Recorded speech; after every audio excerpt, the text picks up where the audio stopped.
Hello, I'm Teresa. Welcome to my channel. Thank you for joining me here today. Today I'm going to be looking at techniques for creating backgrounds using distress inks, distress oxide inks and glossy cardstock. I have touched on this in the past, but it's been a good while, so I thought it was about time that I did it again. I'm going to show you 4 different techniques here. 2 are using distress inks, 2 are using distress oxides. They are completely interchangeable. Really, I'm just trying to show you that it doesn't really matter which of the 2 types of ink that you use. You get a very similar effect with both of them. And I've just created some fun card backgrounds here for you. So I'm going to move these out of the way and I shall be back to show you what you need. As always, I'll begin with a quick rundown of the products I'm using today.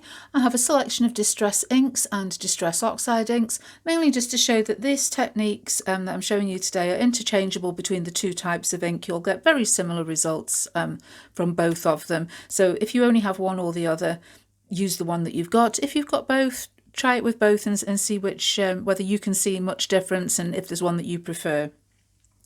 I'm going to be using a Versamark clear ink as well to create a resist today, and I'm going to be doing a resist using a range of Archival Ink. So I've got, this is one of the little mini ones. I have a non-stick craft mat. I've cut mine down just to a handy size here. I'm going to be using that. I have a selection of stamps from the Ink Road that I'm going to be using today. And the cardstock that I'm using, because these are techniques for glossy cardstock, I'm using this Creative Expressions white gloss card. It's formulated for use with alcohol inks, specifically really. Ranger do a glossy cardstock for alcohol inks. That works well. Don't confuse this cardstock with a glossy photo paper. It's not the same. I have had a quick look online. I've seen some people have had success with photo papers because not all photo papers are the same, but I will not...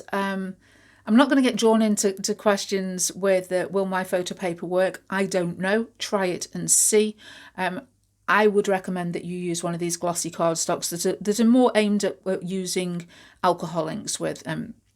They do work in a different way to photo cards stock. I've also got some embossing powder that I might use with the stamps to finish some cards off. I've got some water in a little spray bottle, some paper towel for cleaning my mat up and for buffing the excess ink off the cardstock. And I'm going to be using some foam blending tools for applying the distress inks on a couple of the projects. But that's about it for now. So to begin with, the first technique I'm going to show will be a smooshing technique where we're going to apply some ink to the mat, spritz a bit of water in and then dip our cardstock in. So I'm going to get on with card number 1. For this one, I'm going to use 3 colours. I'm going to use Kitsch Flamingo, Picked Raspberry and Ripe Persimmon.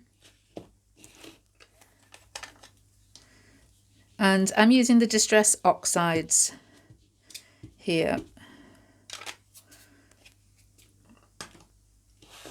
So I've applied some ink onto my mat.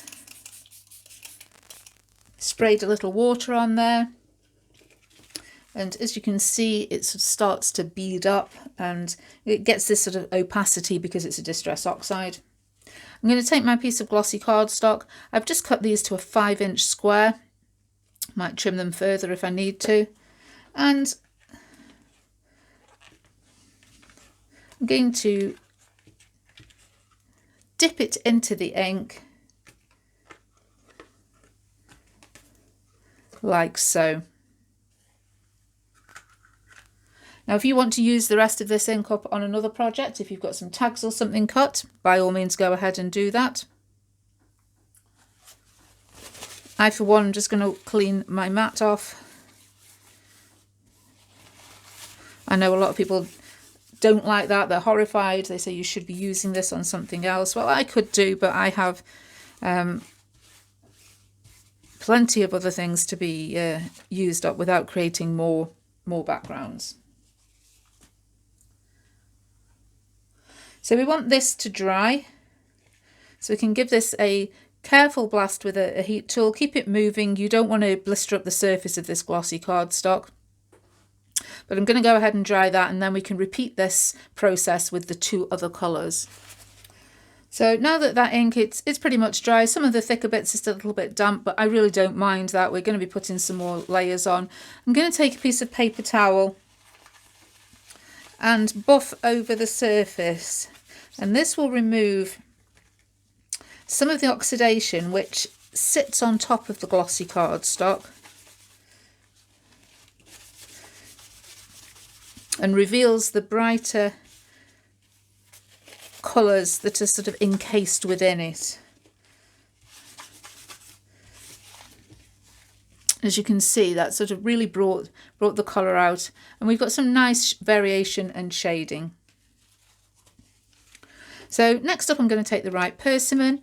I'm going to repeat this entire process. I'm going to put the ink onto the mat, spritz it, smoosh my piece of cardstock in there, dry it and buff it, and then finally I'll repeat again with the picked raspberry. So I'm just going to speed this process up because it's a complete repeat of what I've just done with the first colour.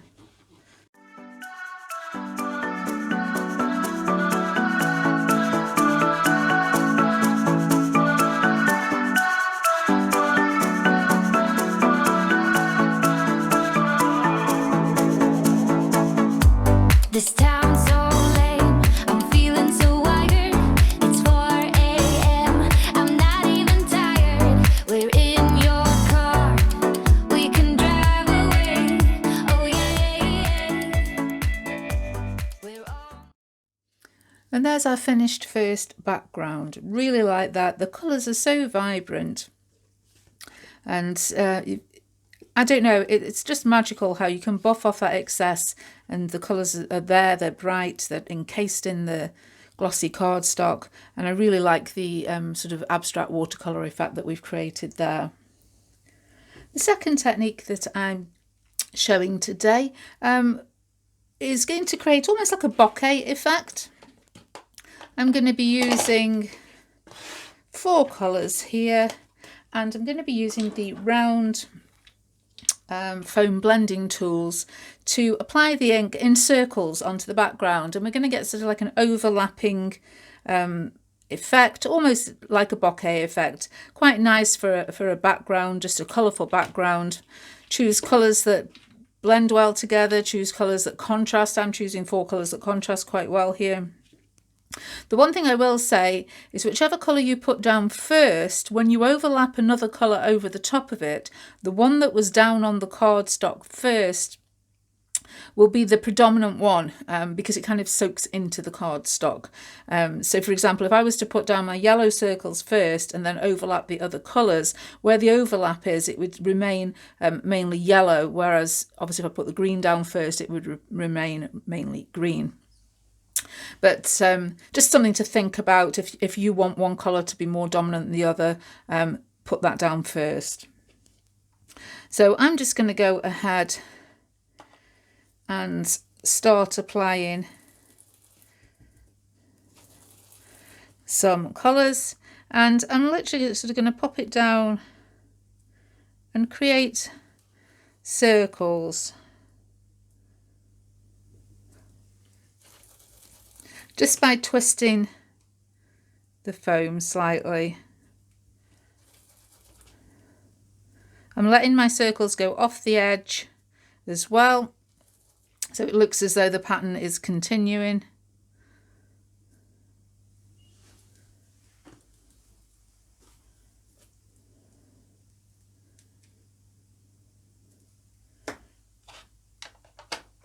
And the colours I am using here are Speckled Egg, Scattered Straw, Rustic Wilderness and Crackling Campfire.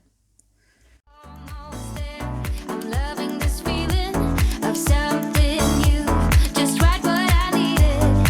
Take me there, we can drive away. Oh yeah.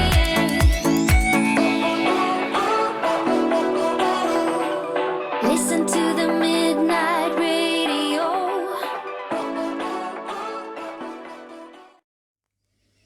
Once you're happy with the coverage, and I've covered the majority of my cardstock, I don't mind there being a few little white areas.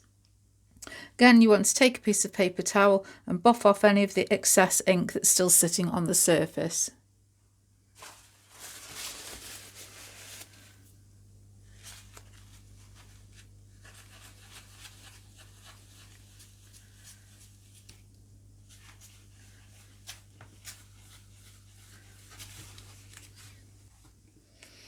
And this is where you magically reveal those overlaps. And you can see here where this blue colour was down before the green, and this yellow was down before the orange and before that green. And you really start to see a very layered effect that you don't see until you buff off the excess ink. And I really like that. It's a clever effect. So that's our second background finished. The third technique I'm showing you today is a Versamark Resist. For this, I'm going to be using 3 colours of distress ink. And I've got Mustard Seed, Festive Berries and Broken China. I've chosen a stamp, and I'm using these little Mickey Mouse ears from the Irresistible set of stamps by the Ink Road. I'm going to be stamping those with a Versamark clear ink pad. I'm going to stamp this randomly onto my cardstock to create a background pattern. Give it a little moment to dry, maybe give it a quick blast with the heat tool, again being careful as not to blister up the surface of the cardstock. And once that Versamark is dry, I'm then going to blend these colours of ink over the surface using some foam applicators. Listen to the midnight radio. We can drive through the night, sing along to the midnight radio. Don't wanna wait all my life, can't remain, no delay, gotta let go. A gentle breeze, the night's got a fever, to the moon and back, playing loud. And now I'm just going to blend my inks over the top. That Versamark should create a resist that when we come to buff off the excess ink, it will reveal that design showing through the bright colours of the ink. You and me, can I marry you right away? Oh yeah.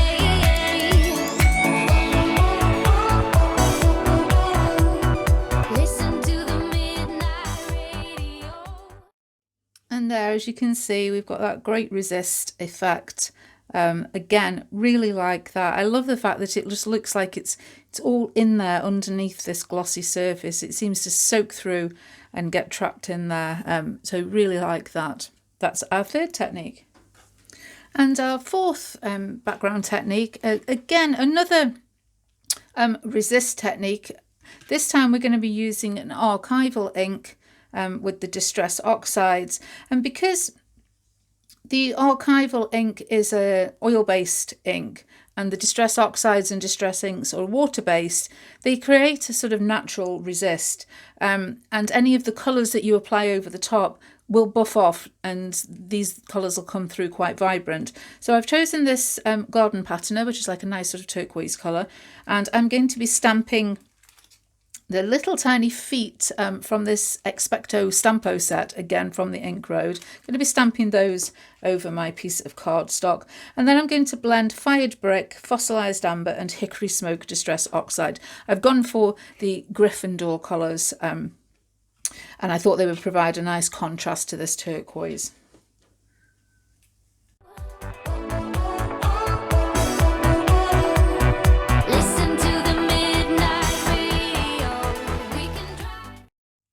So I've stamped my 3 little trails of footprints. Again, just going to give that a little time to dry. Now you could apply these inks in a number of ways. You could do the smooshing technique, you could use the foam blending tools, either in the way we did with the Versamark Resist or the way we did with the Bokeh effect, or I'm going to show you another way just of applying it, which is direct from the ink pad, and this will give quite a geometric random abstract effect. So again, remembering whichever colour goes down first will be the one that is more likely to be dominant when we buff the excess away. I'm going to apply these 3 colours of ink until I've covered the surface.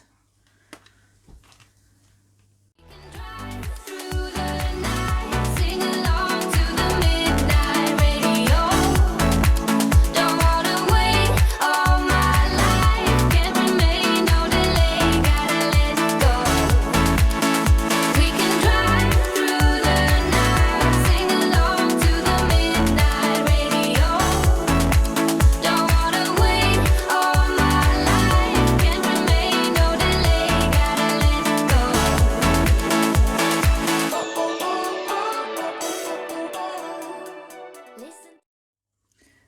there's our fourth background, and as you can see, that Archival ink resists the water-based distress oxides on the top, so shows through nice and vibrant in its original true colours. And we get this fun sort of abstract background by using the ink pads direct. It's quite interesting that my fired brick one has quite a distinctive fabric weave on that felt pad that's in it, and that shows up. But I like that. It's more texture. It's quite interesting. One quick tip, as you're layering your inks, because we're working directly from the ink pads, if you contaminate one ink pad with a bit of ink that's already on the surface, just like smoosh it off on a piece of paper to one side. I've just done this here because, you know, you might pick up a little bit of a different coloured ink, and I've just sort of dabbed it off until that, because it's just on the surface, until you've cleaned the surface of your ink pad back off again. Your other option, of course, is to wait until each layer is completely dry before moving on to the next one. But it's quite simple just to dab off any surface ink off that raised pad in there. But that's my fourth technique. So I'm going to clean all this up. I'm going to just complete those, make them into 4 simple card projects using the stamps that I've got here, and I'll be back to show you what they look like. And here are the finished card fronts. I haven't put them actually onto a card blank, but I've just assembled them ready to put on a card if I need to send them. So first of all, we have our background that we smooshed the ink on the mat. And I've used this, these are all sets of stamps from the Ink Road, and this set is the I Object set, and it's based on the film Legally Blonde, and I really like it. It's got some images and some fun quotes, and that's basically why I chose the colour scheme that I did to go with this quote here. Added a few little pink gems, and that's my first card. Really like that simple silhouette, stands out really well on that smooshed background. Next up, we've got our bokeh effect background that we did with the foam applicators, and this set of stamps, again from the Ink Road, is the one that's based on Stranger Things.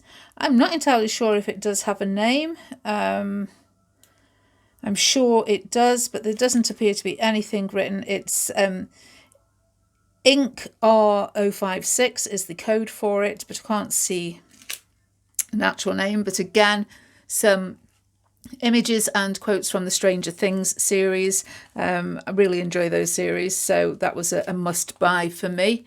And I just stamped and heat embossed as I did on the previous one, and then added a sentiment on the bottom there.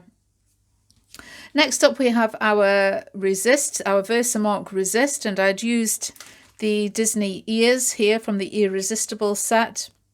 Added another little quote from the same set embossed in gold, and just die cut that onto a circle. So really like that. And our final one, which was using the Expecto Stampo Harry Potter set. I'd already put the Resist in the background with the little feet, and again took 2 more sets of words from that stamp set and popped them on to finish our card off.